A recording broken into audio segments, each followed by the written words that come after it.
y damos turno a Alexis. Padre, gracias. Te damos en el nombre de Jesús, Señor, por este tiempo que nos has concedido. Ha sido de edificación para nuestras almas, ha sido de refresco para nuestras almas. Sobre todo esperamos que esté siendo de gloria para ti, Señor. Te pedimos que nos ayudes a tener siempre presente que todo es para tu gloria, Señor. Ponemos delante de ti la vida de nuestro hermano Alexis, dándote gracias por el deseo que pones en su corazón de servir a tu iglesia aquí en Barranquilla. Y te pedimos que le uses, que le des sabiduría, que le des discernimiento, que le des facilidad de palabra para transmitir lo que tú le has dado. En el nombre de Jesús. Amén y amén. Alexis. Gracias, Juan. Hoy es un día bueno, hermanos. Hemos estado hablando de predicación, hemos podido estar hablando de esto y le están dando una paliza al Barça que eso mete miedo. Así es que aquellos que le van al Barça, lo siento por ello, pero le han matado una paliza en el Bernabéu. Vamos entonces a hablar de predicación, hombre. Entonces, una de las cosas que queremos recordarles, mientras siempre estemos caminando a través de todo lo que vamos a querer hacerles, es recordarles que nosotros necesitamos ir del texto a la audiencia hoy. ¿Cómo dijimos que se llama esta parte? Se llama exégesis, ¿ok? Y nosotros vamos a estar viendo, o sea, hoy, ahora en la tarde, mañana en la mañana y en la tarde también, herramientas que nos van a ayudar a nosotros a hacer esta exégesis, ¿ok? Cómo yo puedo entender cómo esta audiencia original entendió el texto, ¿ok? ¿Alguien puede decirme qué es lo que están viendo ahí? Necesito que el micrófono esté ahí disponible. Huesos. La primera pregunta es fácil. ¿Qué es lo que huesos? Digo, Huesos. ¿Lo ven ahí? ¿Estás escuchando? No oigo nada. Huesos. Huesos. ¿Alguien puede decirme huesos de qué? De perro. De perro. ¿Por qué dices que de perro? Porque tú eres veterinario. Que parece el chupacabra, dicen acá.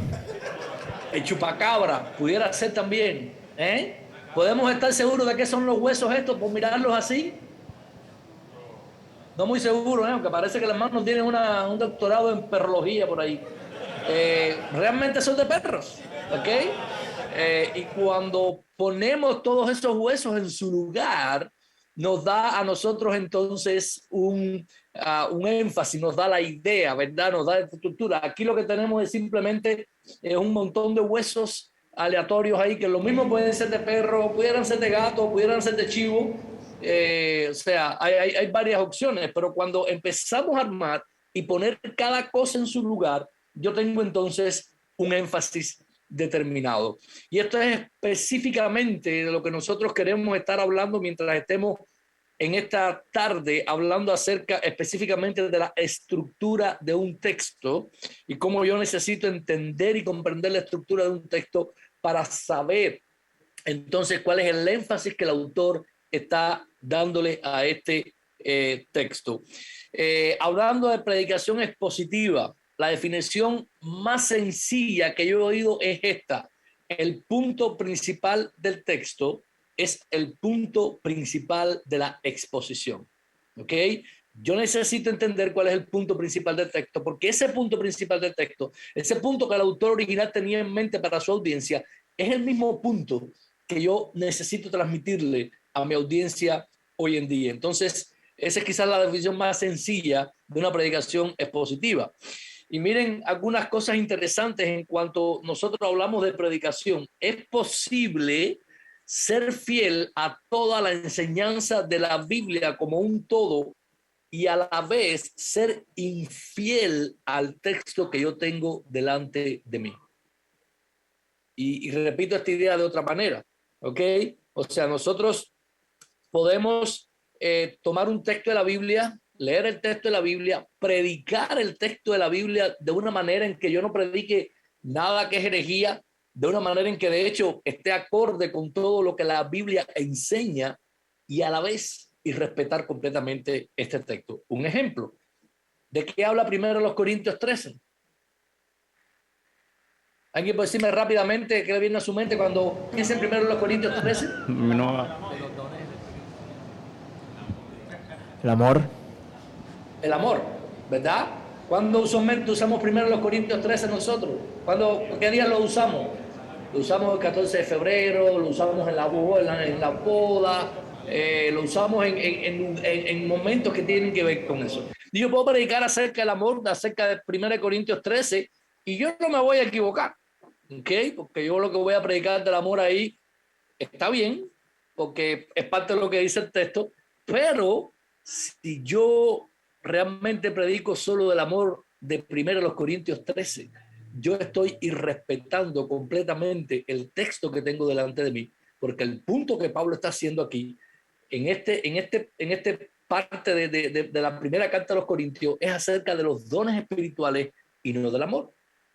De hecho, si usted lee todo el contexto de 1 Corintios 13, o sea, no es que Pablo venía escribiendo los dones en el capítulo 12 y después en el 3 y el 14 igual y en el 13 igual, déjame apartarme ahora para hablar un poco del amor y después sigo hablando de los dones porque estaba cansado. No, o sea, entonces está dentro de un paquete, ¿ok? Donde Pablo está transmitiendo un punto muy importante que está relacionado con los dones, porque de hecho así empieza 1 Corintios 12:1. En cuanto a los dones espirituales, y él empieza a hablar acerca de todos estos dones. Lo curioso es que todas las cosas que Pablo dice del amor aquí en 1 Corintios 13 son cosas que él le ha dicho a los corintios antes que ellos no tienen. Entonces lo que Pablo está diciendo aquí es, ustedes no son nada cerca al amor. Ustedes tienen todos los dones habidos y por haber, pero no conocen nada acerca de cómo ejecutar estos dones en el vínculo del amor. Créanme que lo último que quería una novia en Corintio era que su pastor le leyera el capítulo 13 de la carta a los Corintios. Ella no lo hubiese querido, ¿ok?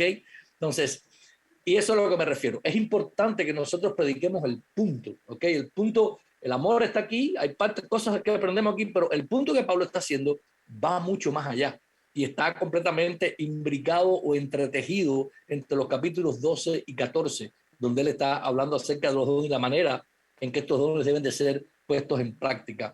Nuestra responsabilidad entonces es exponer el texto que yo tengo delante de mí, no toda la Biblia en un sermón. Usted tiene que pararse todas las semanas a predicar o todas las semanas a enseñar la Biblia en una escuela dominical. Usted tiene todo el tiempo de la vida para enseñar cada pasaje y nuestra responsabilidad es con el pasaje que tengo delante de mí. Lo grandioso es que no tengo que inventar lo que yo voy a decir o estar buscando por ideas acerca de qué yo voy a enseñar. Ese fue mi dolor de cabeza por muchos años. El lunes era el día del dolor de cabeza mío como pastor, porque yo estaba pensando solamente en algo: ¿qué voy a predicar el domingo? Y solamente encontrar eso de que iba a predicar el domingo era para mí un dolor de cabeza grande los lunes, y no podía dormir en paz hasta que no encontraba el tema que iba a predicar. Hoy por hoy no tengo ningún dolor de cabeza. Voy a predicar, bueno, no tengo ese tipo de dolor de cabeza, porque voy a predicar el domingo que viene el pasaje que viene detrás del que prediqué este domingo. El dolor de cabeza va a venir cuando empieza a fajarme con el texto, y a ver qué es lo que el texto dice. Y a veces hay mucho dolor de cabeza, pero es un dolor de cabeza diferente. Yo simplemente estoy lidiando con el texto que tengo delante de mí. O sea, la tarea de la exposición me guía a decir lo que Dios dice en el texto. Y yo no tengo que estar inventándolo o buscándolo. Hermano, ¿cómo podemos entonces hacer esto? ¿Cuál es la manera en que nosotros podemos hacerla? Bueno, ya les dijimos que íbamos a estar hablando acerca de la estructura, ¿verdad? Y esta es la imagen que nosotros usamos para hablar acerca de la estructura. Es un esqueleto, entendiendo que cuando nosotros ponemos todas las partes de los huesos de este esqueleto juntos, nosotros entonces tenemos o podemos encontrar cuál es el énfasis que vemos detrás de él, y lo podemos entonces ver de una manera clara. Es lo mismo un texto bíblico. Cuando leo un pasaje puedo ver inmediatamente que el pasaje tiene un orden, tiene una forma. yo necesito entonces mirar el texto con visión de rayos X, ¿ok? Para yo entender cuál es la estructura que yace detrás de este texto. Y esta estructura me va a revelar a mí el énfasis. Cuando pueda ver la estructura, pues entonces yo puedo ver cómo el autor lo ha organizado. Entonces, este principio que vamos a estar viendo ahora es el principio que nos dice a nosotros que cada texto tiene una estructura.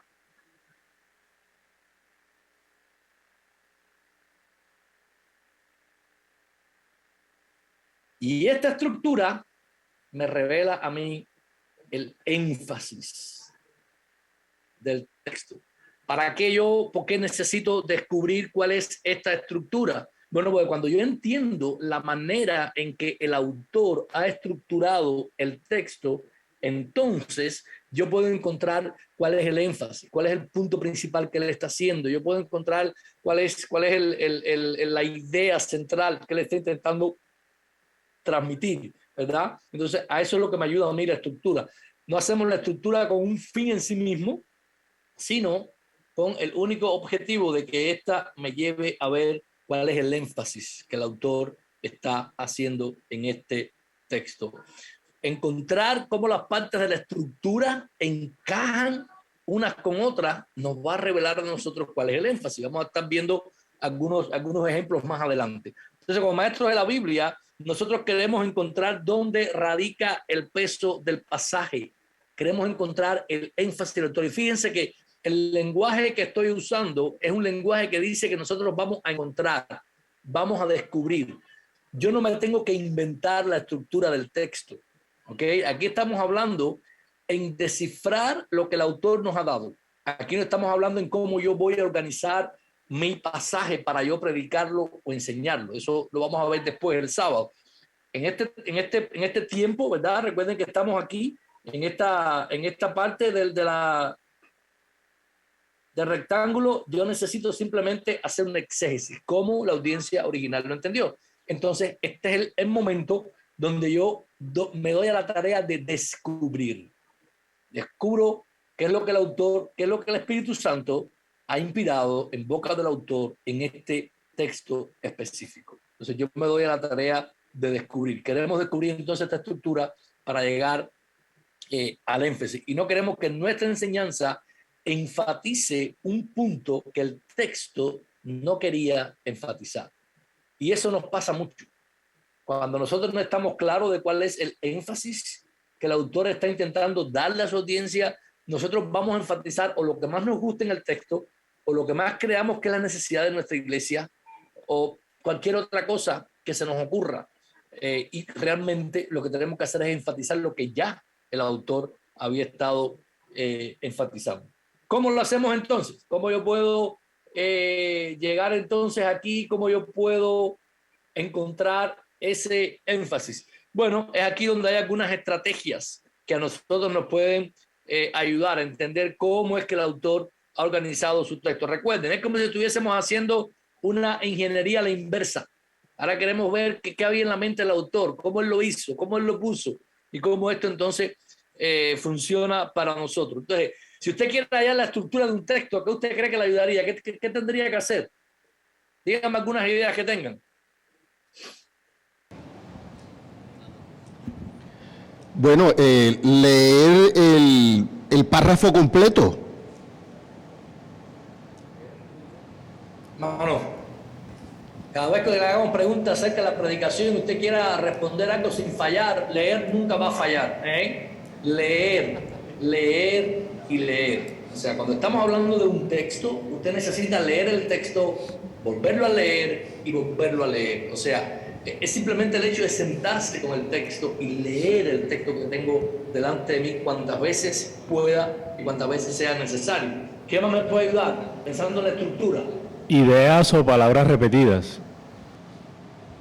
Yo voy a buscar por idea, y esta es otra herramienta que nos ayuda en prácticamente todas las cosas. Ideas o palabras repetidas, frases, ideas, conceptos, ¿ok? Que el autor esté repitiendo una y otra vez. Si yo les pregunto a ustedes, ¿Tiene alguna idea sobre qué pueda tratar la carta a los filipenses? ¿Qué me dirían?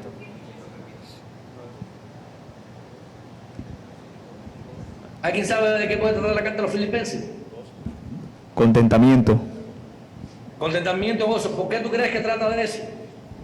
Pues Pablo estaba sufriendo y verdad, y él está tratando de aclararles esto a ellos, cómo estaba viviendo en medio de una aflicción, aún estaba mostrándoles que aún en medio de esa aflicción, aún ese texto que es mal utilizado de todo lo puedo en Cristo que me fortalece, él lo está llevando a contentamiento, no está hablando de otra cosa.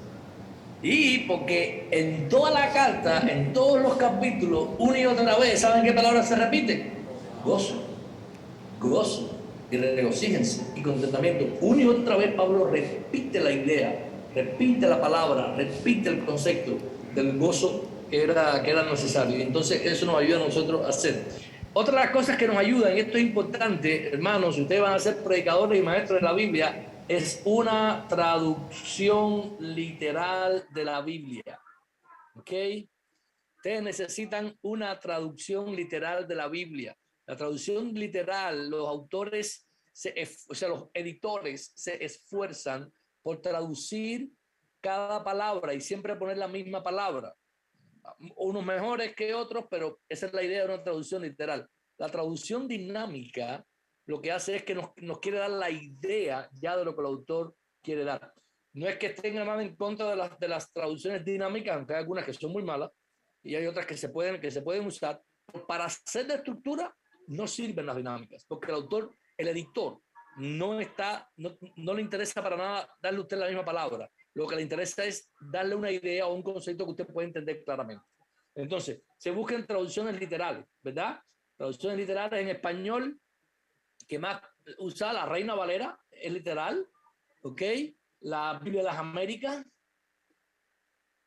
y por ende también la Nueva Biblia de las Américas, y hay una por ahí que se llama también la Biblia textual, que es también literal. Estas son las 4 quizás Biblias más conocidas, y la idea es, use más de una.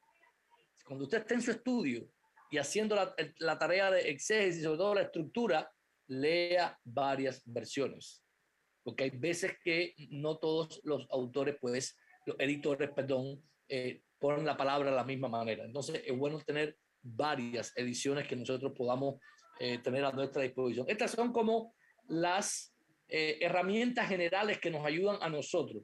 Yo voy a leer, yo voy a buscar ideas repetidas y yo necesito una traducción literal a la hora de poder hacer este trabajo. Lo otro que tenemos que tener en cuenta cuando nosotros estamos haciendo este tipo de trabajo son los tipos de textos. ¿Ok? Si alguno aquí ha estado ya en talleres de Simeon Troy y demás o conoce el concepto,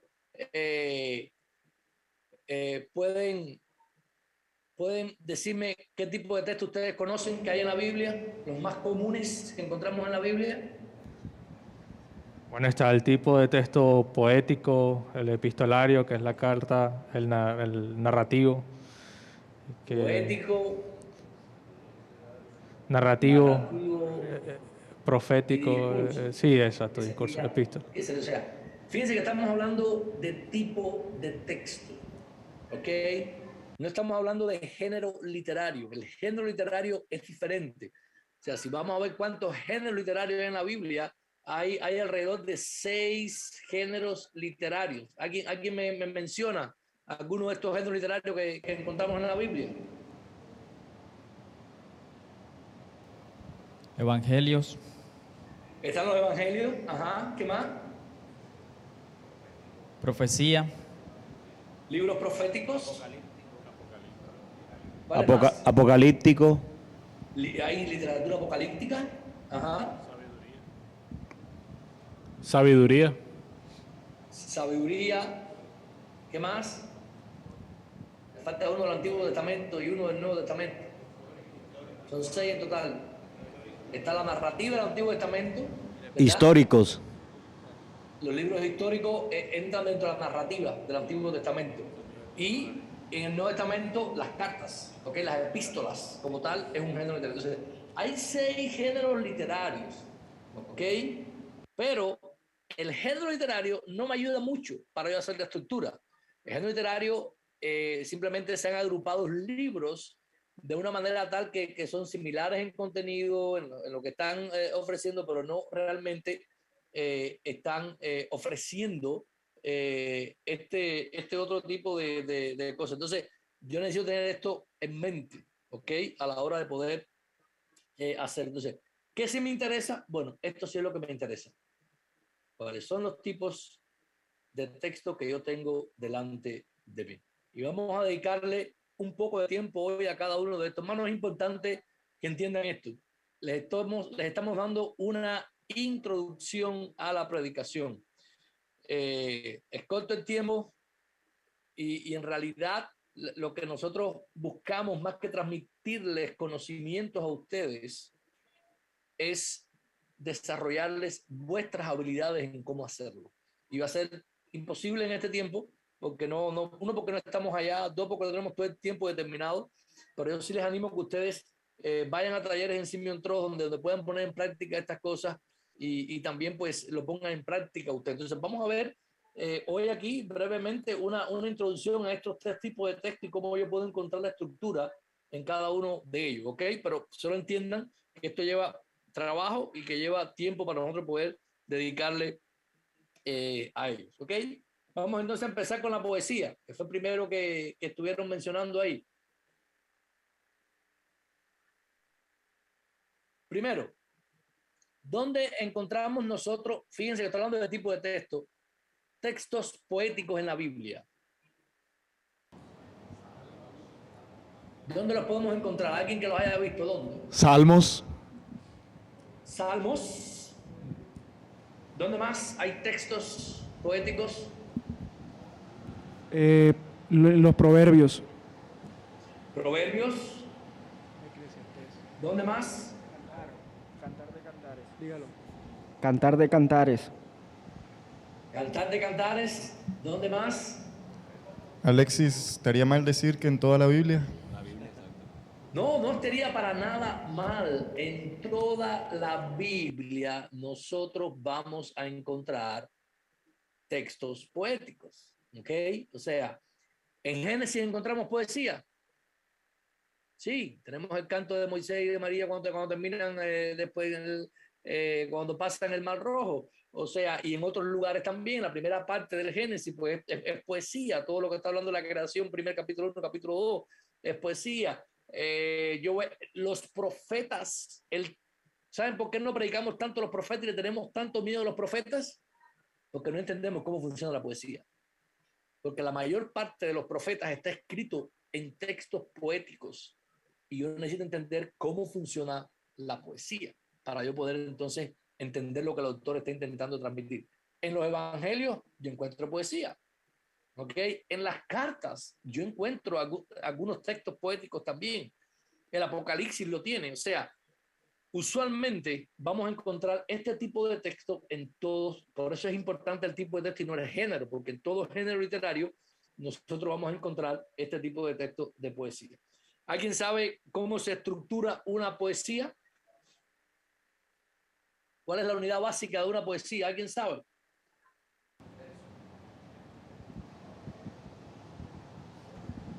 El verso. Ok, el verso, o sea, la unidad básica de pensamiento de la poesía es realmente la estrofa. Ok, nosotros tenemos una estrofa, ok. De la poesía se divide por estrofas. Cada una de estas estrofas tiene versos, ¿ok? Que lo pudiéramos poner de esta manera. Esto sería un verso, ¿ok? O esto sería un verso. Y los versos están compuestos por líneas poéticas, ¿ok? Entonces aquí tenemos, por ejemplo, este verso tiene 2 líneas poéticas, pero este tiene 3 líneas poéticas, ¿ok? Entonces, esa es la manera en que se divide. Basta la línea poética, después un verso y después una estrofa. Lo que yo necesito identificar a la hora de yo hacer la estructura de un texto es realmente cuáles son las estrofas en las cuales ese pasaje está dividido para yo poder entender la estructura, porque la estrofa es la unidad básica de pensamiento en una poesía. Entonces, una vez que yo defino esto, yo veo cómo esto se relaciona y entonces busco el énfasis del pasaje. ¿Cómo yo puedo determinar una estrofa? ¿Cuáles son las cosas que a mí me ayudan? Bueno, volvemos aquí, ¿verdad? Habíamos hablado acerca de repeticiones. ¿Hay alguna palabra que se repite durante todo el salmo, por ejemplo, durante toda la poesía? Yo voy a intentar buscarlas. ¿Cuál es la que se repiten? Hay algo que yo necesite entender. O sea, yo voy a buscar también cambio de imágenes para intentar descifrar cuáles son esas estrofas que yo tengo delante de mí. Voy a buscar también paralelismos. A diferencia de la poesía de nosotros, la poesía hebrea usa mucho paralelismo. Y simplemente son dos líneas que te ponen una idea en paralelo a la otra. Es la misma idea, no hay dos ideas. Entonces, simplemente tenemos que entender cómo es que esto funciona, ¿ok? Entonces, vamos a ver un ejemplo. Yo quiero que vayamos ahí un momentico, vayan a sus Biblias ahí, pónganse en pequeños grupos ahora porque les voy a dar unos 5 minutos para trabajar. Ya nosotros hemos hablado mucho. Ustedes han estado simplemente ahí disfrutando ampliamente de nuestro trabajo. Así es que es hora que ustedes trabajen también. Pero esta es la manera en la que nosotros vamos a poder hacerlo. Vayan al Salmo 32. Bajen el grupo de 2 o 3 allí. Salmo ¿qué, Alexis? ¿Sí? ¿Repites el Salmo? Salmo 42. De hecho, Salmo 42 y 43. ¿Grupos de cuánto? Parte del argumento extra que les voy a hacer es que para mí estos dos salmos eran uno solo. ¿Ok?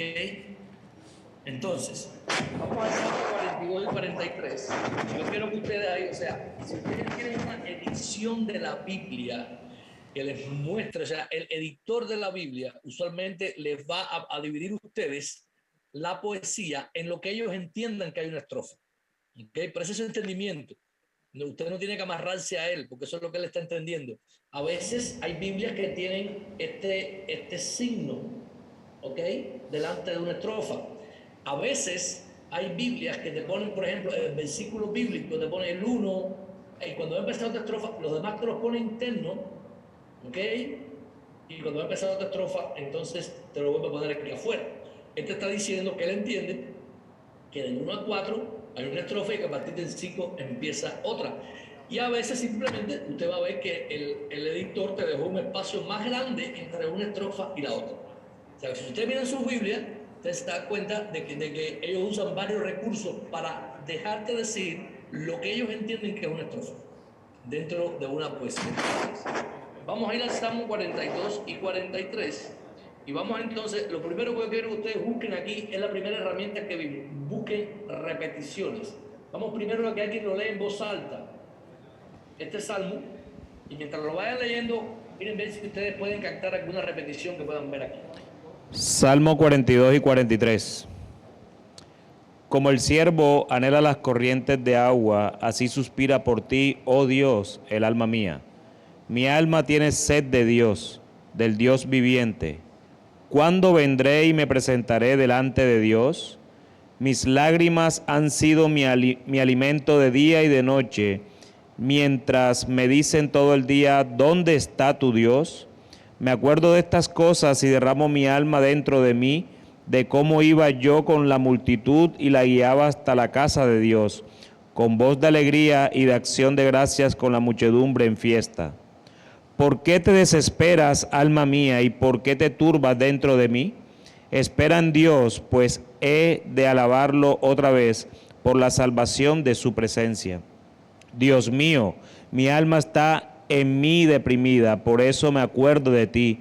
Desde la tierra del Jordán y desde las cumbres del Hermón, desde el monte Mizar, un abismo llama a otro abismo a la voz de tus cascadas. Todas tus ondas y tus olas han pasado sobre mí. De día mandará el Señor su misericordia y de noche su cántico estará conmigo. elevaré una oración al Dios de mi vida. A Dios, mi roca, diré, ¿por qué me has olvidado? ¿Por qué ando sombrío por la opresión del enemigo? Como quien quebranta mis huesos, mis adversarios me afrentan, mientras me dicen todo el día, ¿dónde está tu Dios? ¿Por qué te desesperas, alma mía, y por qué te turbas dentro de mí? Espera en Dios, pues lo he de alabar otra vez. Él es la salvación de mi ser y mi Dios. Hazme justicia, oh Dios, y defiende mi causa contra una nación impía. Líbrame del hombre engañoso e injusto, ya que tú eres el Dios de mi fortaleza. ¿Por qué me has rechazado? ¿Por qué ando sombrío por la opresión del enemigo? Envía tu luz y tu verdad, que ellas me guíen, que me lleven a tu santo monte y a tus moradas. Entonces llegaré al altar de Dios, a Dios mi supremo gozo, y al son de la lira te alabaré, oh Dios, Dios mío. ¿Por qué te desesperas, alma mía, y por qué te turbas dentro de mí? Espera en Dios, pues lo he de alabar otra vez. Él es la salvación de mi ser y mi Dios. Amén. ¿Alguien vio alguna repetición de alguna idea o frase o palabra en este salmo?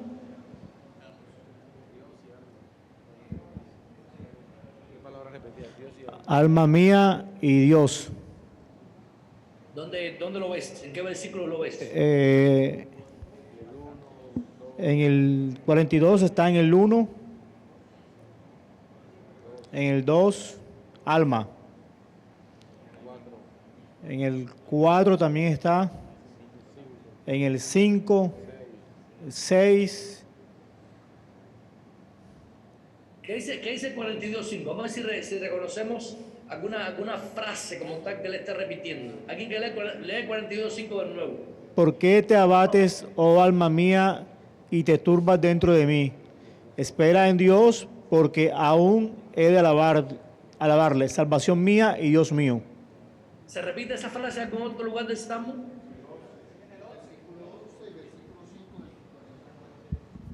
En el versículo 11 se repite salvación mía y Dios mío. En el el 11 dice, ¿por qué te abates, oh alma mía? ¿Por qué te turbas dentro de mí? Espera en Dios, porque aún he de alabarle, salvación mía y Dios mío. Al igual que en el prácticamente repite. Al igual que en el 43.5. ¿Y dónde? 43.5. Ajá. ¿Por qué te abates, oh alma mía? ¿Y por qué te turbas dentro de mí? Espera en Dios, porque aún he de alabarle, salvación mía y Dios mío. Ahí tienen la manera en que el salmista está haciendo una repetición bien clara, ¿ok? No hay dudas de la repetición que él está haciendo. Y él está haciendo esta repetición en estos lugares y prácticamente el salmo está organizado alrededor de estas tres repeticiones, ¿verdad? Que se repiten en el 42.5, 42.11 y después en el 43.5 nuevamente. Entonces esta repetición me ayuda a mí a yo entender cuál es esta estructura, ¿ok? Y de hecho, si yo veo que tengo esta repetición aquí, esta repetición aquí y esta repetición aquí, el énfasis del pasaje como que está cayendo claramente, ¿verdad? ¿Por dónde ustedes creen que va el énfasis? ¿Qué es lo que ustedes creen que el salmista estaba intentando transmitirle a su audiencia solamente al ver esta herramienta? ¿Qué creen?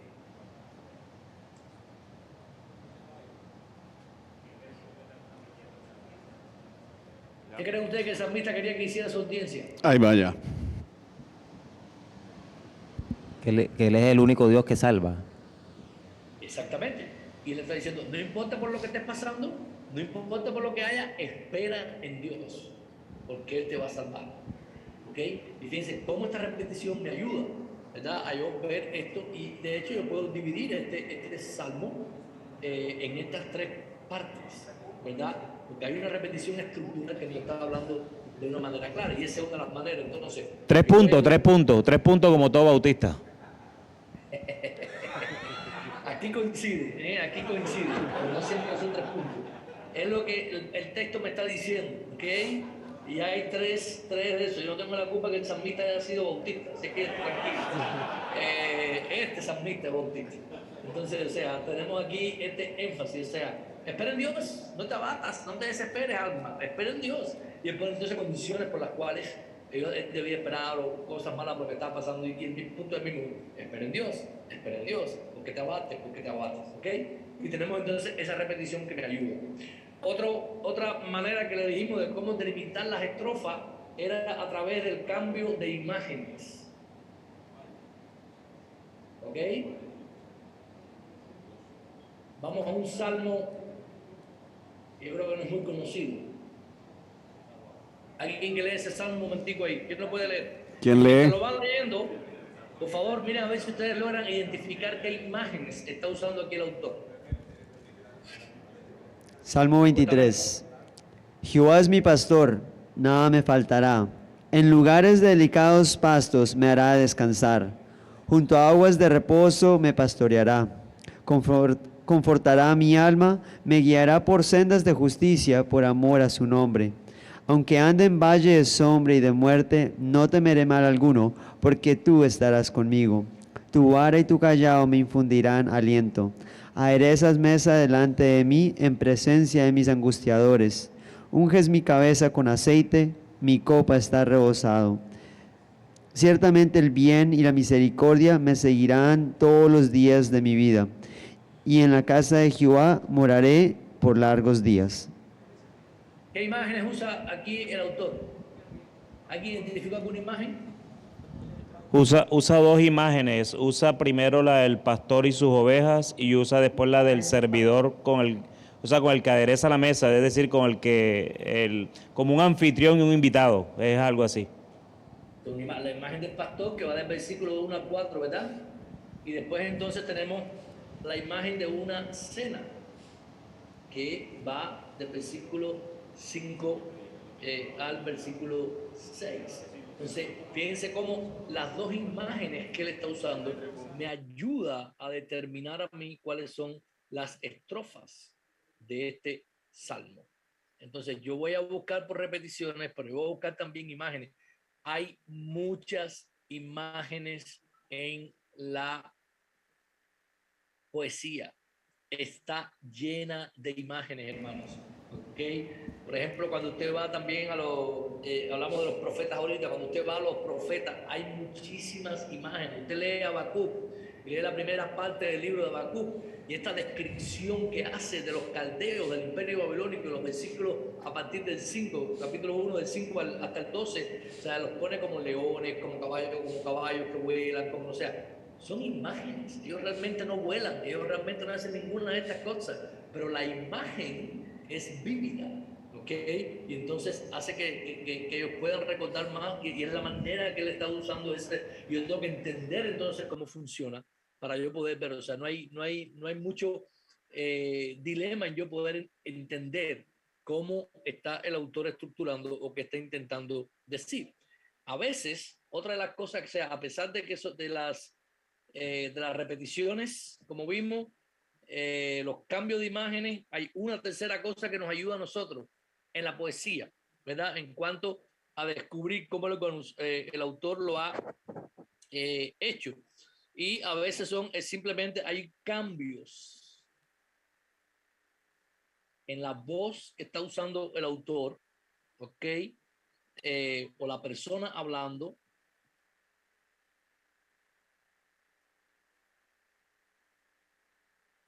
A veces habla en primera persona, a veces en tercera persona, a veces en segunda persona, y eso te da idea de cómo cambia. Por ejemplo, vayan ahí al Salmo 114, alguien que lo lea. Salmo 114. Ajá. Ya aquí lo leen.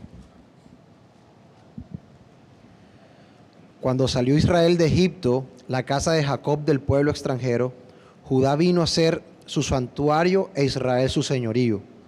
El mar lo vio y huyó, el Jordán se volvió atrás. Los montes saltaron como carneros, los collados como corderitos. ¿Qué tuviste, oh mar, que huiste? Tú, oh Jordán, ¿qué te volviste atrás? Oh montes, ¿por qué saltasteis como carneros y vosotros collados como corderitos? A la presencia de Jehová tiembla la tierra, a la presencia del Dios de Jacob, el cual cambió la peña en estanque de aguas y en fuente de aguas la roca. Ok, si fueran a dividir ahí, o sea, la primera estrofa, ¿de dónde a dónde iría? ¿Y por qué? ¿En qué persona empieza a hablar?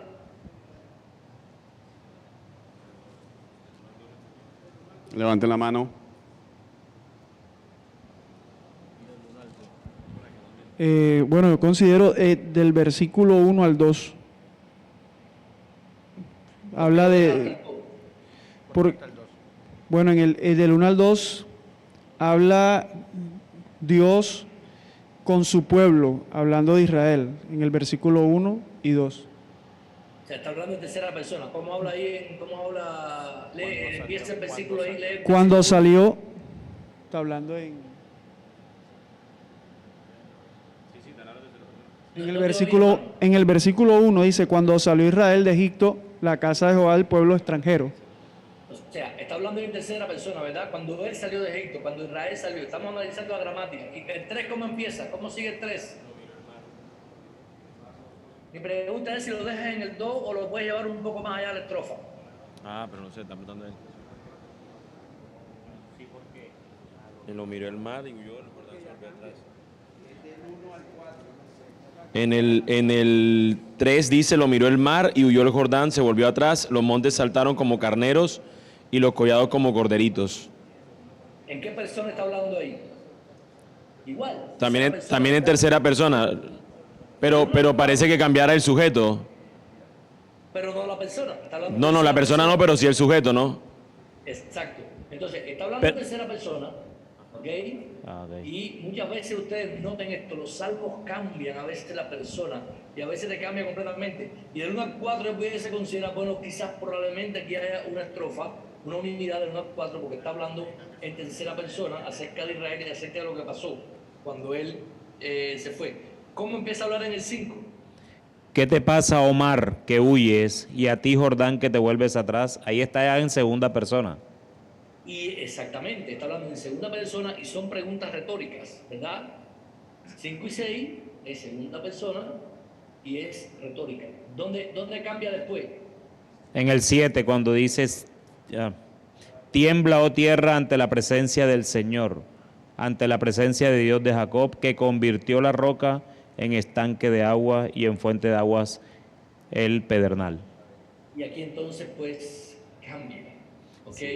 Entonces ya terminan las preguntas retóricas aquí. Entonces ese cambio en la gramática les ayuda a ustedes a ver. Básicamente aquí hay, este salmista también era bautista. Básicamente hay pues 3 estrofas aquí, del 1 al 4, 5 a 6 y 7 a 8. Pero fíjense cómo la gramática que ustedes notaron ahí les ha ayudado a hacer todo esto, ¿ok?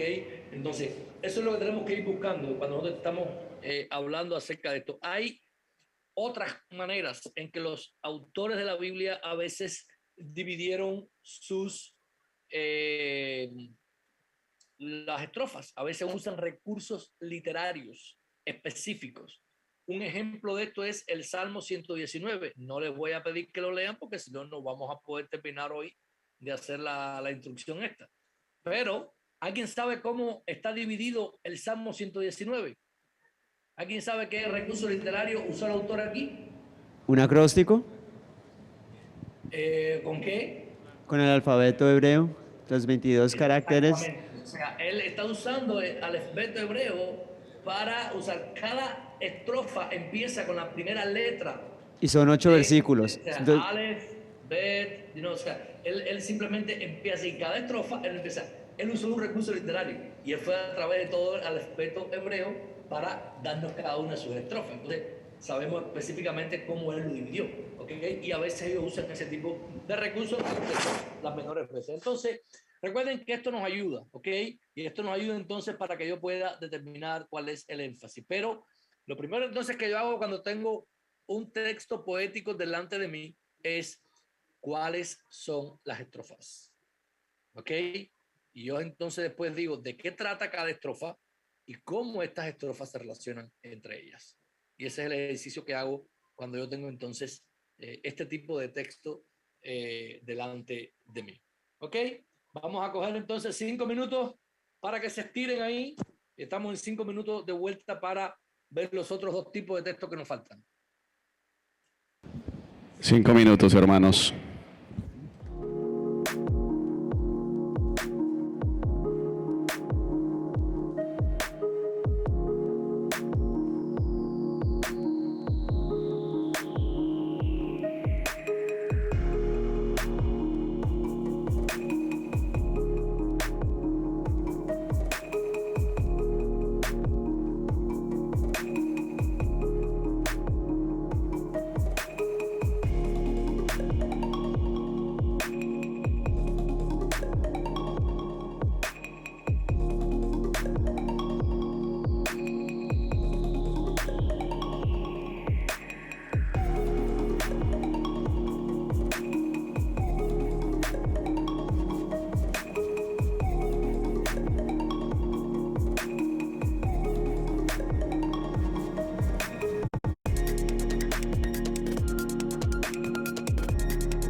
estuvimos explorando un poquito los textos poéticos, ¿verdad? Y cómo estos textos pues, nos ayudan a saber toda esta estructura cuando yo entiendo lo que es la estrofa y puedo entonces dividirla.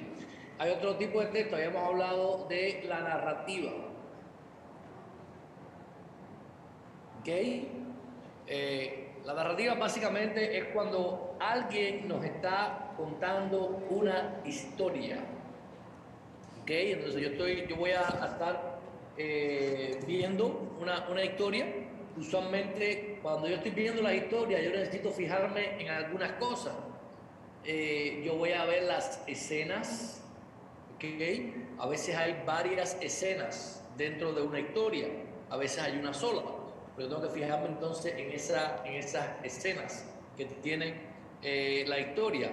Yo voy a fijarme también en los personajes de la historia. ¿Ok?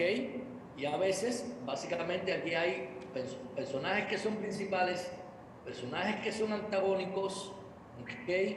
Y personajes que son secundarios. Usualmente son los tres tipos de personajes que encontramos nosotros en una historia. Tengo que ver quiénes son estos personajes, cómo ellos se están relacionando, qué representa cada uno de estos personajes, para yo poder entender entonces cómo entender esta historia. Y hay otra herramienta básica en la narrativa que nos ayuda, que es el arco narrativo. ¿Ok? ¿Cómo funciona el arco narrativo? Bueno, en una historia usualmente se ha identificado que tiene 5 partes básicas. ¿Okay? La historia tiene una ambientación. ¿Cuál es la ambientación? Bueno, usualmente la ambientación nos describe la geografía, nos describe los personajes, qué es lo que está pasando. A veces nos declara en qué tiempo es que esta historia está ubicada. Y esto nos da como este primer ambiente, como este escenario primero. ¿Ok? De dónde va a surgir la historia. Después, inmediatamente que nos es presentado, algo pasa que una historia tiene un conflicto.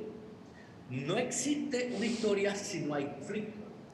¿Ok? O sea, en términos del tipo de texto. Y esto es importante, porque a veces vamos a encontrarnos con textos que parecen una historia, pero no lo son. ¿Ok? Y esto es lo que se llama una prosa descriptiva. O sea, a veces el autor simplemente me está diciendo algo que pasó, pero él no me está contando la historia como tal. ¿Ok? ¿Cómo yo identifico esto? Bueno, hay algún conflicto en la historia. O sea, yo tengo que buscar ese conflicto para entender qué es lo que pasa. La tensión aumenta, la acción comienza, hay una crisis dentro de esta historia, y algunas veces pues es más fácil, cuando yo voy a hacer este tipo de cosas, pues analizar este conflicto. Después yo tengo la tensión sigue subiendo y llega un momento en que hay un clímax en la historia. ¿Ok? ¿Cuál es el clímax? Miren de esta manera, este es el punto de no retorno. ¿Ok? En el clímax ocurre algo donde ya no hay retorno a la vida normal, a la vida de atrás. O sea, simplemente va a cambiar algo. ¿Ok? Entonces, siempre cuando vayan a buscar una historia y quieran ver el clima, hagan esa pregunta: ¿dónde es donde esto no tiene retorno ya? ¿Dónde es donde esta historia ya aquí algo tiene que pasar por lo que se dijo o por lo que se hizo? Y usualmente el clima está mucho antes de lo que nosotros pensamos en una historia. A veces intentamos buscar un clima detrás y realmente eso es parte de la resolución. O sea, usualmente el clima está bastante antes. Después viene una resolución, cuál es el resultado de este conflicto y este momento de no retorno, qué es lo que pasa o las cosas que pasan. A veces la resolución tiene más de algo que pasa. Entonces yo voy a ver cuáles son todas estas cosas que tienen resolución. Y finalmente hay una nueva ambientación. ¿Ok? Se los pongo en otro lenguaje. O sea, lo que vemos aquí adelante es la vida normal. Y cuando llegamos aquí atrás hay un nuevo normal. La vida continúa, pero es diferente. ¿Ok? Esa es la nueva ambientación. Esto es cuando hablamos de un texto. Cuando estamos hablando por ejemplo, de una narrativa en el Antiguo Testamento, de libros del Antiguo Testamento, o aún en el Nuevo, sobre todo en los Evangelios, vamos a ver que usualmente la nueva ambientación se convierte en la ambientación para otra historia que viene después. ¿Ok?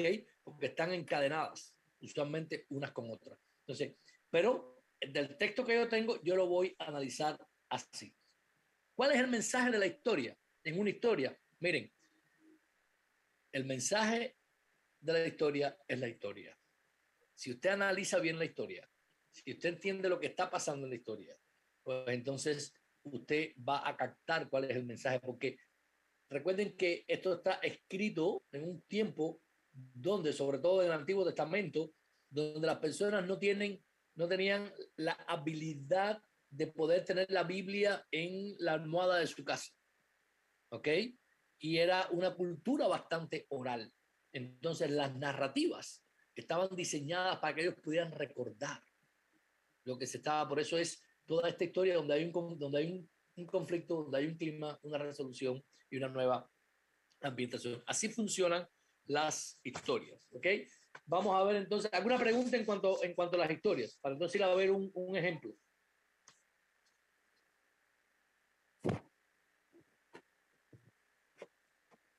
La pregunta, vamos a Éxodo capítulo 17. ¿Ok? Vamos a ver un momentico Éxodos.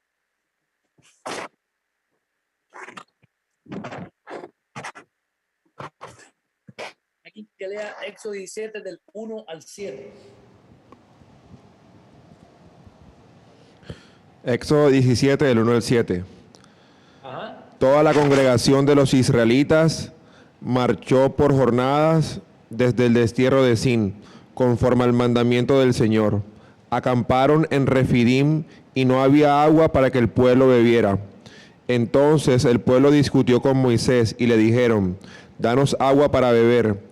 ¿Por qué discuten conmigo?, les dijo Moisés. ¿Por qué tientan al Señor? Pero el pueblo tuvo sed allí, y murmuró el pueblo contra Moisés y dijo: ¿por qué nos has hecho subir de Egipto para matarnos de sed a nosotros, a nuestros hijos y a nuestros ganados? Y clamó Moisés al Señor y dijo: ¿qué haré con este pueblo? Un poco más y me apedrearán. Entonces el Señor dijo a Moisés: pasa delante del pueblo y toma contigo algunos de los ancianos de Israel, y toma en tu mano la vara con la cual golpeaste el Nilo, y ve. Yo estaré allí delante de ti sobre la peña de Oreb. Golpearás la peña y saldrá agua de ella para que beba el pueblo. Y así lo hizo Moisés en presencia de los ancianos de Israel. Y puso a aquel lugar el nombre de Masá y Meriba, por la contienda de los israelitas, y porque tentaron al Señor, diciendo: ¿está el Señor entre nosotros o no? Ok, ¿quiénes son? Vamos un momentico a los personajes. ¿Quiénes son los personajes en esta historia? ¿A quién tenemos aquí? Bueno, inicialmente el pueblo de Israel, o la congregación de los hijos de Israel. El pueblo de Dios. ¿Quién más? Tenemos a Moisés. Tenemos a Moisés. ¿Quién es Moisés? Moisés es el líder, el profeta. En este punto, ¿verdad? Moisés, aquel que Dios llamó para sacar a su pueblo de esclavitud. Este es el pueblo que de hecho salió, ¿ok? Fíjense que usted tiene que analizar qué representa cada personaje. Este es el pueblo que salió ¿de dónde? De Egipto. Después de estar ¿cuánto tiempo preso? Más de 400 años en Egipto, ¿ok? Y salió de una manera milagrosa. Dios proveyó para ello. Tenemos a Moisés, que es esta persona que Dios ha llamado para que los lidere y para que lo saque. ¿Quién más tenemos aquí? ¿Algún otro personaje que se nos mencione? Dios, Jehová Dios. Tenemos a Dios, y Dios siempre va a estar presente en casi todas. Y tenemos también a los ancianos, ¿verdad? De alguna Así manera es. especial. Ahí se mencionan los ancianos, pasa algo con los ancianos y demás. Entonces, estos son los personajes que están aquí en esta historia. Yo tengo al pueblo, tengo a Moisés, tengo a Dios, tengo a los ancianos. ¿Y qué es lo que sucede en esta historia? ¿Alguien que me diga cuál es la ambientación de esta historia?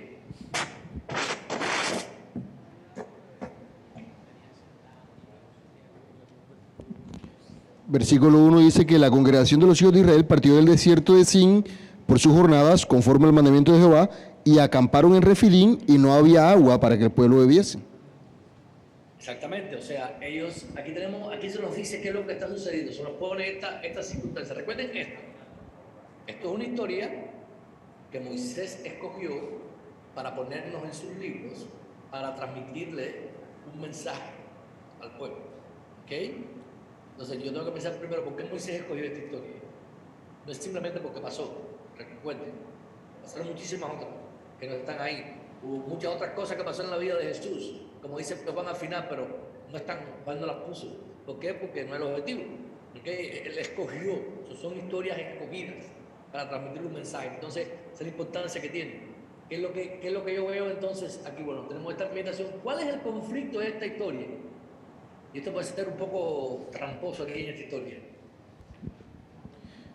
Pastor, yo creo que el conflicto está en el versículo 3 y el 4. No, los conflictos y las partes de un arco narrativo no tienen versículos. ¿Cuál es el conflicto?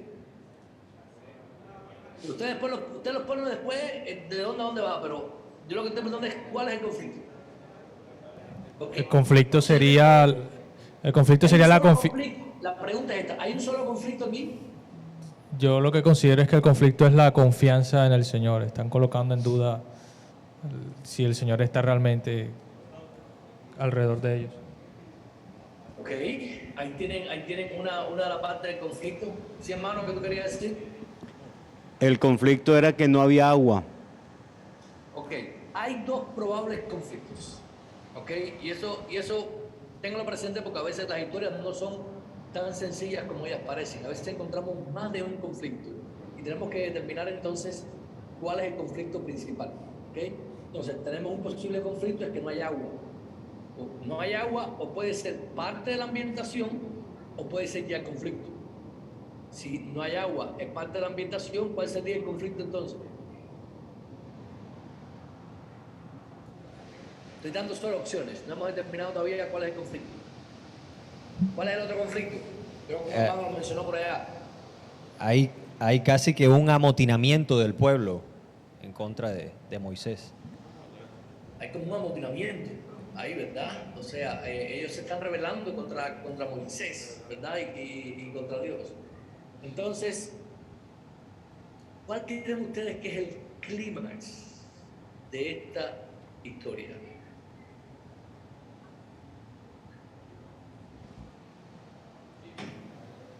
¿Cuál creen que es el clímax?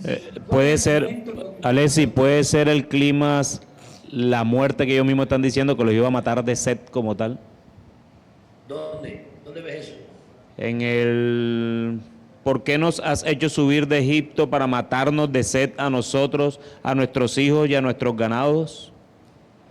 El versículo 3. Esa es parte de la contienda que ellos están teniendo con Moisés. ¿Ok? Juan. ¿Dónde es esta historia tiene que pasar algo? El versículo 4, donde Moisés clamó al Señor. Oh, versículo 4. Moisés clama. ¿Ok? Una vez que Moisés va y pone esto delante de Dios, o sea, él está clamando por lo que está ocurriendo, o sea, ya en esta historia no hay retorno. Fíjense que si Dios no obra aquí, ¿qué hubiese pasado posiblemente? Hubieran matado a Moisés y hubieran mirado a Egipto, ¿ok? Que les quedaba cerca, porque no tenían cómo resolver el problema, ¿verdad?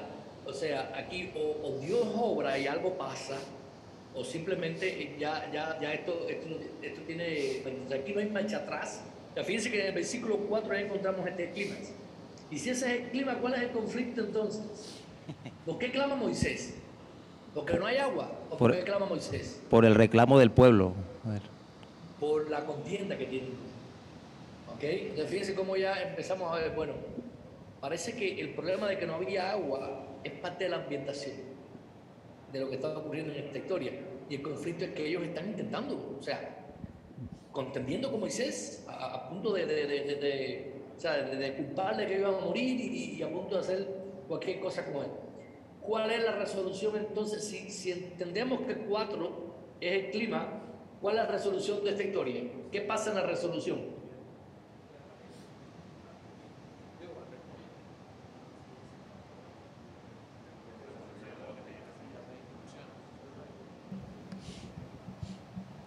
Golpear la peña. Ellos golpean la peña, van a los ancianos. Fíjense que pasan varias cosas. Por eso a veces tienen que ver ahí las varias cosas que pasan. Van los ancianos, los buscan, Dios habla con Moisés, van los ancianos, Moisés habla con los ancianos, van a golpear la peña y agua brota. ¿Cuál sería la nueva ambientación? Y le dieron aquel nombre al lugar. Sí, ¿Cuál es el nuevo normal de esta historia? en el versículo 7, Ajá. y puso a aquel lugar el nombre de Masá y Meriba, por la contienda de los hijos de Israel, porque tentaron al Señor, diciendo, ¿está el Señor entre nosotros o no? Fíjense, y esto es la otra cosa que tienen que buscar. ¿Cómo se llama este lugar al principio? Refidim, ¿verdad? Ellos habían llegado a Refidim.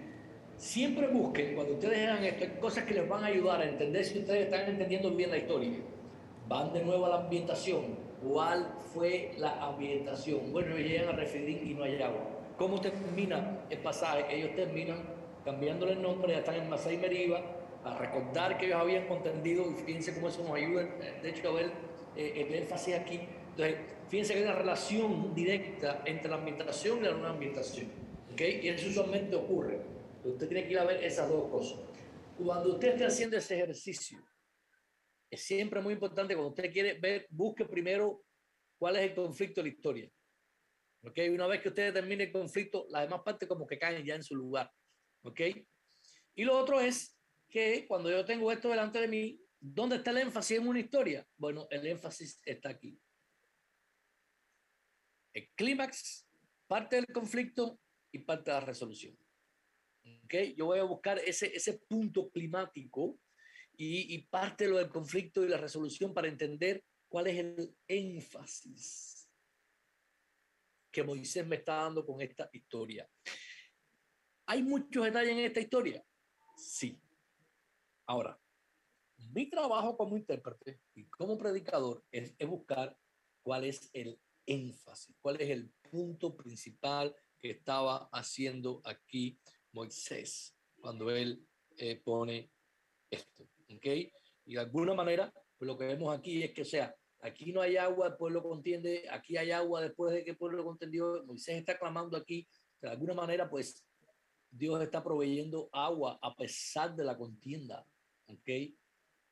Una vez que su siervo ha clamado. Y es importante porque aquí tenemos entonces Moisés, que es el siervo de Dios que está clamando por el pueblo, y Dios entonces oyendo a su siervo, proveyendo el agua y además son probados. Ya después cuando nosotros, y esto es solamente la estructura, ¿ok? Mañana vamos a ver algunos otros aspectos más de esta historia, pero en otras las herramientas que vamos a usar. Pero entienden cómo funciona un arco narrativo y cómo yo puedo encontrar el énfasis en una historia. Fíjense que es completamente diferente a cómo yo voy a analizar la poesía. Tú no puedes usar esta herramienta para un poema, ni puedes usar las herramientas del poema para aplicarlo aquí, porque no funciona. Cada tipo de texto tiene una herramienta determinada. ¿Alguna pregunta en cuanto a la narrativa del Antiguo Testamento?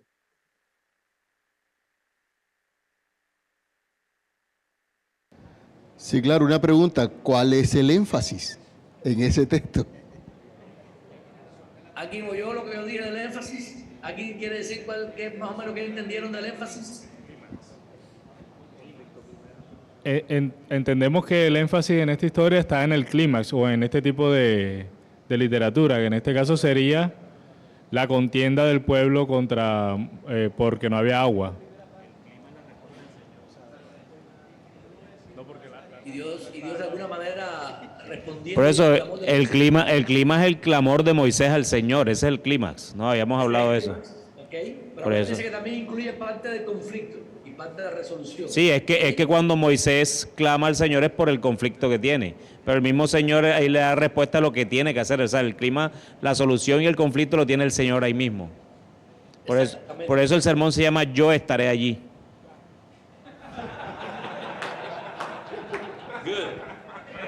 Ok, pero todavía no estamos elaborando el sermón. No se adelante. Mañana trabajaremos más. Pero buen intento por ir ahí, por intentar ya empezar a entender de qué trata, ¿verdad? Lo que está hablando de esta historia, que es lo importante que esta historia está transmitiendo. Ok. Seguimos entonces, hermano. Entonces, vamos al último tipo de texto, ¿verdad? Discurso. Y este tipo de texto es el que más usamos nosotros, que es el que usualmente predicamos en las iglesias. Nos encanta predicar las cartas. Muchos autores, muchos predicadores de la Biblia, es como si el Antiguo Testamento no existiera. Ellos empiezan a partir de Mateo y todo lo anterior pues no cuenta. Y solamente dejan el Antiguo Testamento para los niños en la escuela dominical, ¿verdad? Pero realmente todo lo que nosotros hoy como iglesia sostenemos y creemos, todo puede ser predicado del Antiguo Testamento. Todos los atributos de Dios, toda la doctrina que entendemos y conocemos. Hay una riqueza extraordinaria. Así que no nieguen el Antiguo Testamento. Pero el discurso es bien conocido, ¿ok? Y vamos a ver entonces aquí se emplean otras herramientas. El discurso es un tipo de texto que es diferente a la poesía y que es diferente a la historia. La poesía usa imágenes, cambio de voz, la poesía usa las estrofas, usa el paralelismo. Nada de eso usted va a encontrar en un discurso. En un discurso usted tampoco va a encontrar un acto narrativo ni va a encontrar personajes. ¿Qué es lo que caracteriza un discurso? ¿Quién de ustedes ha manoseado esto un poquito y puede decirme alguna idea o que recuerde algún taller que haya estado? En el discurso básicamente se modela una estructura argumentativa, argumentos. Trabajamos a través de tesis, ideas, argumentos, razones. Entonces, una de las cosas importantes de un discurso, hay un flujo de ideas. Hay varias características específicas, hay un flujo de ideas. ¿Okay? El autor tiene un argumento y él está probando su argumento y muchas veces él está avanzando su argumento. ¿Okay? Yo necesito ver cuál es el flujo de ideas que tiene el texto para yo entender entonces cómo estas ideas se relacionan y buscar cuál es el énfasis de este texto. Otra de las cosas que me ayuda a mí, de mucha ayuda, es la gramática. ¿Ok? ¿Qué voy a buscar yo en la gramática? Bueno, yo voy a buscar varias cosas en la gramática que me pueden ayudar a mí a entender cómo funciona un discurso. Yo voy a buscar, por ejemplo, las frases de transición. O no sé, aquí le llama de otra manera. Yo sé que hay varias maneras de llamar a esta frase de transición o palabras conectoras o como usted quiera llamarle. Pero la idea es que yo voy a estar buscando aquí entonces cuáles son estas frases de transición. Porque, por lo tanto, pues, o sea, cuando usted vea estas frases, usted necesita ver, bueno, cómo está conectando el autor esta idea con la anterior. ¿Es un resultado? ¿Es una razón? A veces simplemente él está dando varias razones de su argumento, a veces está ilustrando el argumento, entonces usted necesita ver esa gramática, esas frases de transición que él está usando. Igual recuerden que la repetición aquí es extremadamente importante. ¿Okay? El discurso, hay muchas repeticiones, lo único que se repite en todas las repeticiones. ¿Okay? Hay también algo que le puede ayudar y se lo voy a poner un poco sencillo para no complicarlos. Usted trata de identificar, ¿okay?, oraciones principales de oraciones secundarias.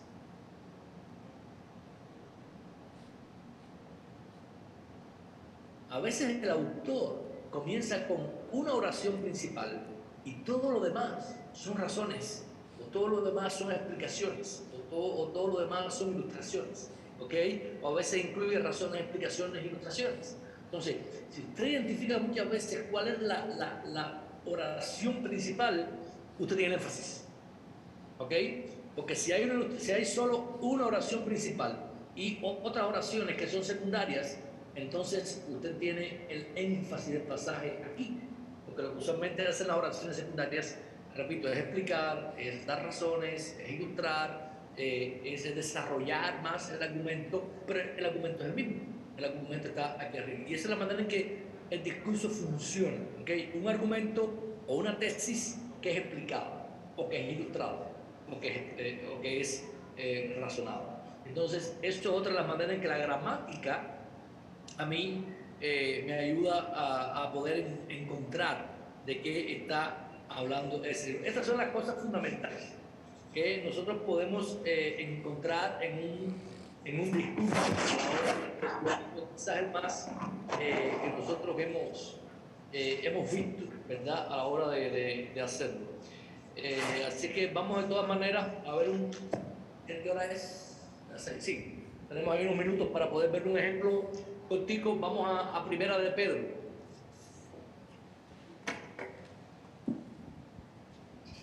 Okay.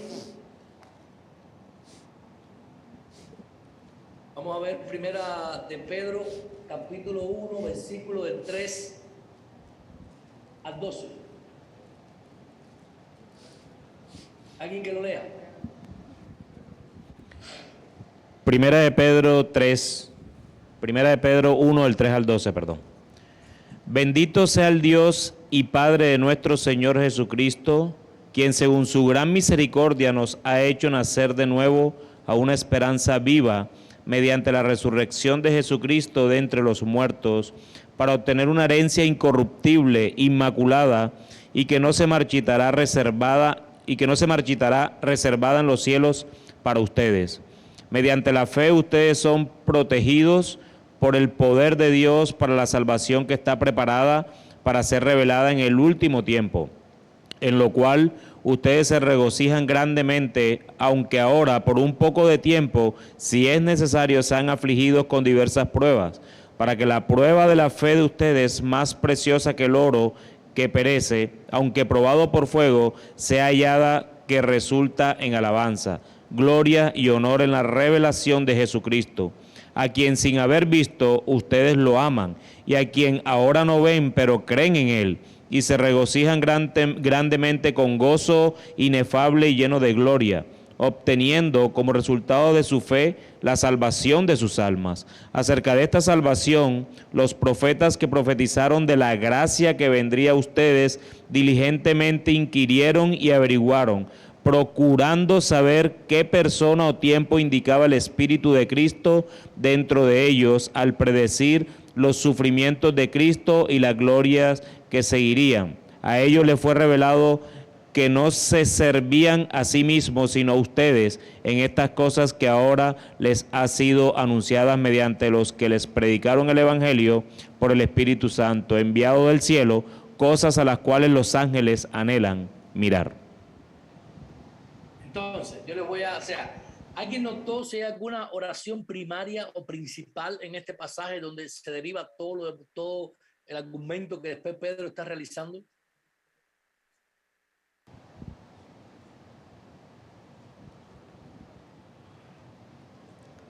Levanta la mano.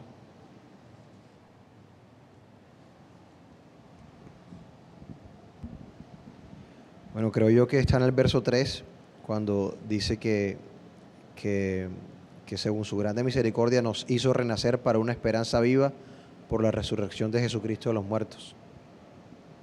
Ok, versículo 3 parece que tiene una oración principal, ok, porque él está diciendo, bendito sea Dios y Padre de Jesucristo, que nos hizo renacer por una esperanza viva, y nos pone entonces esta oración.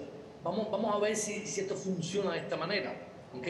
Si esto es una oración principal, vamos a ver entonces cuál es el flujo de ideas que él está elaborando para probar esta oración principal, y si hay algunas repeticiones que hay en este pasaje. Yo noté algunas repeticiones. Por ejemplo, yo noté salvación. Alguien ve cuántas veces se repite salvación, y quiero que busque no solamente las veces, sino en qué tiempo gramatical se usa esa pasión en los diferentes versículos. En el verso 4 Ajá. muestra un flujo mostrando cuál era la idea principal. Dice, para una herencia incorruptible, incontaminada e inmarcesible. En el verso 6 dice, en lo cual vosotros os alegráis, aunque ahora por un poco de tiempo. Ajá. En el verso 7 también hay una, para que sometida a prueba vuestra fe, mucho más preciosa que el oro, el cual aunque perecedero se prueba como fuego, sea hallada en alabanza, gloria y honra cuando sea manifestado Jesucristo. Ok, entonces todo parece indicar que hay un flujo, ¿verdad? Que se origina aquí arriba y este flujo de ideas va caminando, dándole forma y de hecho probando el argumento que Pedro está haciendo. En el versículo 5, aquí ve salvación. ¿Cómo usar la salvación en el versículo 5?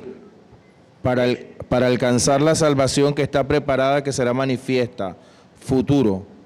Futuro, ¿verdad? Versículo 5 me está hablando que esto está así para nosotros alcanzar la salvación en el futuro. ¿Dónde más se repite salvación? 9. Obteniendo el fin de vuestra fe, que es la salvación de vuestras almas. ¿En qué tiempo está? Que es la salvación de nuestras almas, presente. Presente, ¿verdad? O sea, está hablando aquí en esta salvación que es presente. Y la última vez que se usa, ¿dónde se usa? Verso 10. Verso 10. Los profetas que profetizaron de la gracia destinada a vosotros inquirieron diligentemente e indagaron de esta salvación. Pasado. Pasado. Fíjense que Pedro les está poniendo a ellos toda la manera de que quizás 3 y 4 juntos pudieran conformar como parte del argumento principal, porque ellos fueron para esto con este objetivo, ¿ok? Y entonces le dice, una salvación que ustedes van a heredar en el futuro, una salvación que ustedes están experimentando ahora, y una salvación que también está anclada ¿dónde? En el pasado, ¿ok?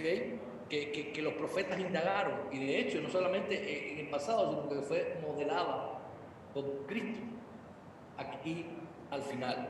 Entonces, cuando yo tengo de esta manera una oración principal aquí y esta son secundaria, esto es el énfasis que Pedro está intentando dar.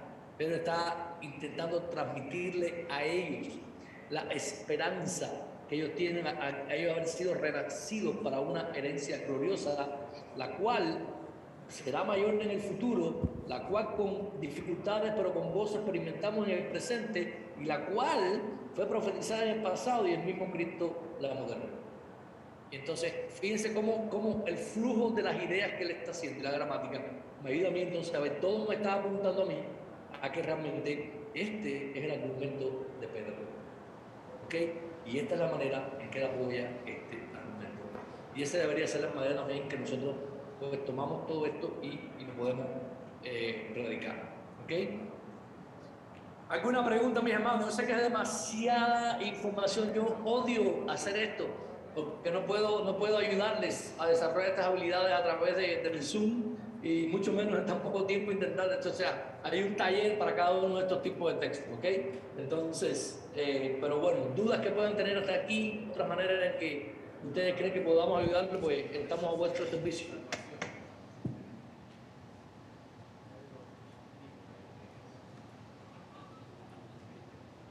¿Nadie? No hay preguntas. Todo quedó claro, parece. ¿O no entendieron nada? Es otra opción, es otra posibilidad. ¿O entendieron todo o no entendieron nada? Es otra opción.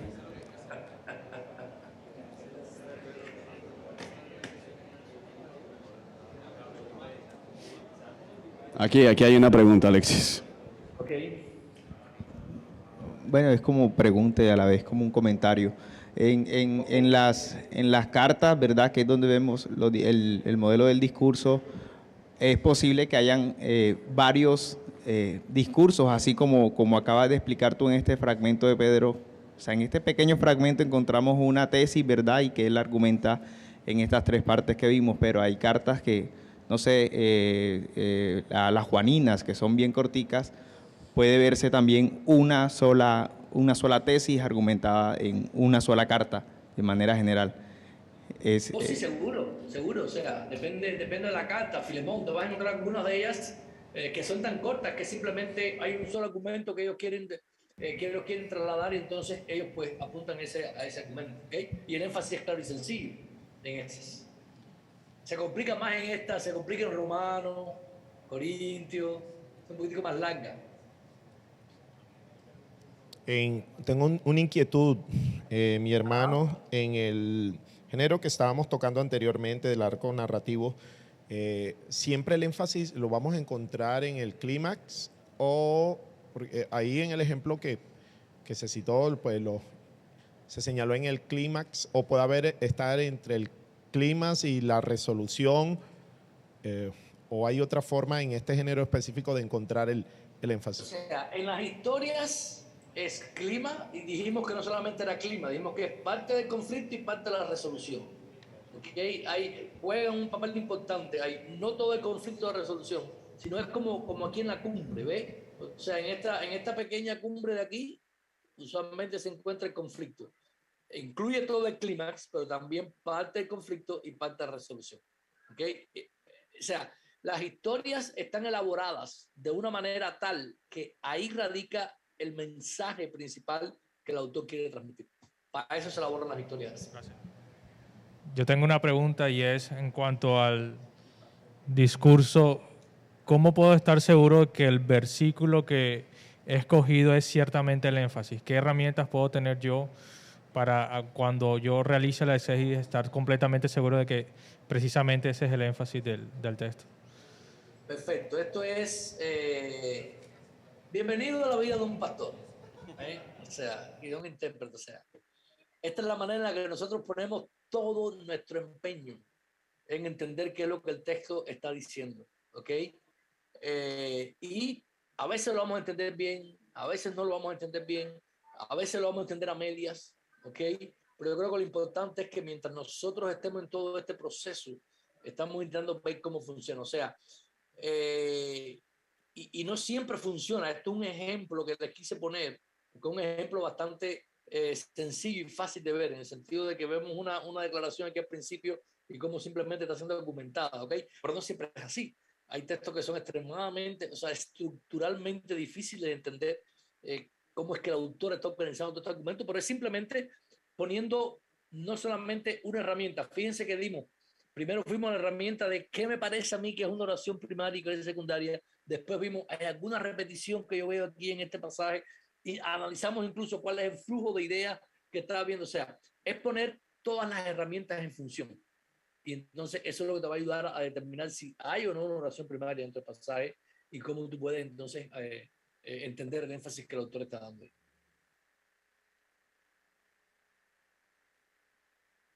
En Cuba le decimos a eso, hermano, horas largas. Pero no las haya ofendido, ¿eh? Aquí hay otra pregunta. Trabajando. Bueno, en algún texto bíblico podremos encontrar que se nos den estas tres situaciones, o sea, que podríamos encontrar no solamente una narrativa, sino también al mismo tiempo en la narrativa se dé un discurso. ¿Cómo podríamos manejarlo en ese sentido, si caso se diera, pues? Ok, la pregunta es importante porque volvemos nuevamente a parte del principio. En Génesis, que pertenece al género narrativo del Antiguo Testamento como género, pero en el libro de Génesis yo voy a encontrar discursos. ¿Ok? Hay discursos.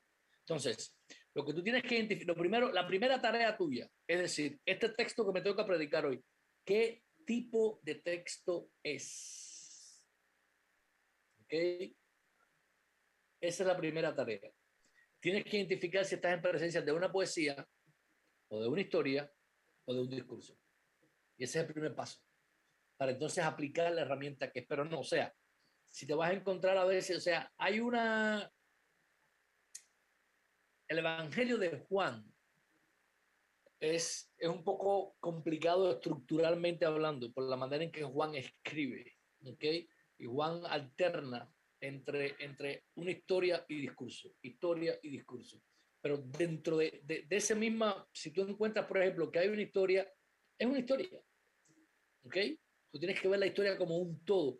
Quizás en parte de esta historia hay un pequeño intervención de alguien, la historia tiene diálogos y alguien puede hablar, pero tú te das cuenta que es una historia que tiene un principio, que tiene un final, una ambientación, una nueva ambientación. Entonces, cuando estés cuando hayas identificado ya el tipo de texto, tú no vas a encontrarte más nada dentro de eso.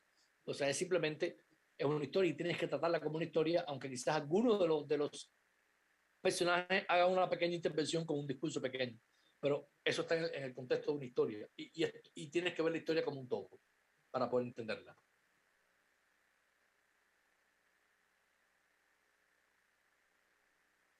Acá hay otra pregunta. Vamos a exhortar aquí. Hermano Alexis, una pregunta. Cuando nos encontramos con textos donde hay genealogías, y la persona lo está estudiando sistemáticamente el libro, y ese pastor consecutivamente, al pastor le toca esa genealogía. Entonces, ¿qué recomendación daría usted allí? Predícala. Ok, vamos a ahondar un poquito más. Nos estamos predicando en la iglesia ahora Génesis, ¿ok? Pues hay una herramienta más que nos ayuda a nosotros, que no la vamos a ver mañana, y es la herramienta llamada línea melódica, ¿ok? Que trata con cómo el libro es una de las cosas que tiene la macroestructura del libro. En nuestra tarea de predicadores, primero, cuando tú vas a predicar un libro de la Biblia, tú necesitas sentarte con ese libro con tiempo de antelación y entender cuál es la macroestructura que este libro tiene, ¿ok? Cómo está dividido el libro, dividir las unidades que son predicables dentro del libro para poder hacerlo. Génesis es un libro que tiene muchas genealogías, ¿ok? La de Mateo es fácil de predicar, es una sola, igual que la de Lucas, si entiendes cómo funciona. Pero en Génesis tienes muchas. Pero si tú ves a la macroestructura del libro de Génesis, tú te vas a dar cuenta que Génesis está organizado como un todo en la frase es como generaciones. Estas son las generaciones que incluye usualmente una genealogía y una historia. Pero toda esta unidad es una sola unidad.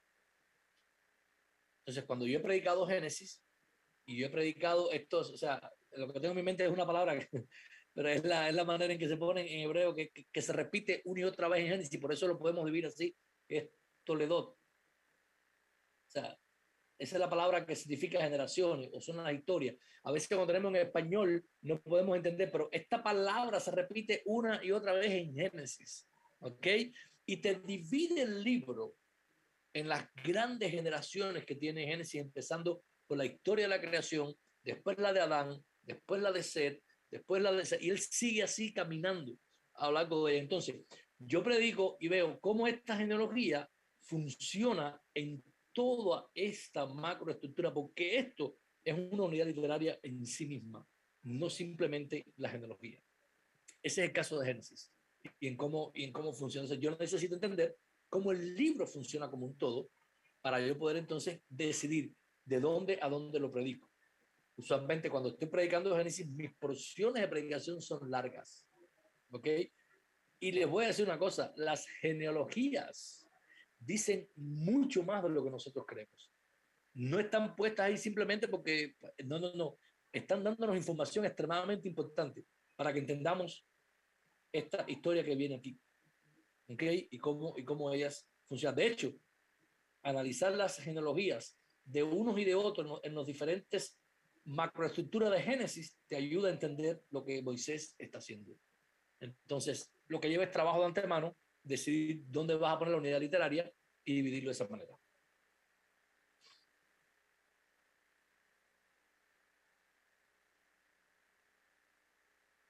No más preguntas, hermano.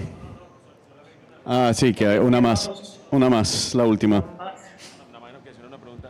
No, era solo una pregunta, pero, o sea, estabas hablando que cuando estás en Génesis tomas porciones largas, ¿lees toda la porción completa o lo vas dividiendo en algo? ¿Cómo lo harías o cómo lo haces? En mi caso, yo creo que leer la Biblia en público, en el culto del domingo, es extremadamente importante. Es hasta más importante que mi predicación. Yo me puedo equivocar, pero la Biblia no se equivoca. Entonces, yo creo que establece una base muy importante para que la iglesia sepa que no estamos predicando de ese texto bíblico.